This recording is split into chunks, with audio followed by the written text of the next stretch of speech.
Party চলছে দেশে। প্রথমে তো সেমিনার ওয়াইজ ইফতার পার্টি হতো, এখন তো ছেলে মেয়ে অবাধ বিচরণ করে যে আমরা বিভিন্ন জায়গায় গিয়ে ইফতার পার্টি করি। এখন এই বিষয়ে আসলে এটা তো থামানো দরকার। এই বিষয়ে ইসলাম আসলে কি বলছে, আপনাদের কি ভূমিকা থাকা উচিত বলুন? এখানে সবচেয়ে বড় ব্যাপারটা হচ্ছে রোজা একটি ফরজ বিধান, একটি আনুষ্ঠানিকতার নাম নয়। এটি আল্লাহ তাআলার একটি ফরজ বিধান, ইবাদত। ইবাদতকে আমরা ইবাদতের সীমাবদ্ধতার মধ্যেই রাখবো। এটাকে ইবাদতের সীমাবদ্ধতার বাহিরে গিয়ে ইসলাম কখনো এটাকে সাপোর্ট করবে না।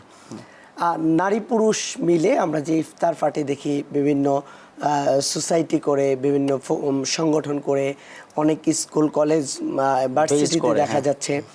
তো সেই জায়গাতে নারী পুরুষ পরস্পরের সাথে তো বিবাহ বহির্ভূত সম্পর্ক বা সাক্ষাৎ করা, এটা দেখাই তো জায়েজ নাই, হারাম। তো সেই ক্ষেত্রে তারা একসাথে বসবেন, ইফতার করবেন, খাবেন, এটা তো প্রশ্নেই আসে না।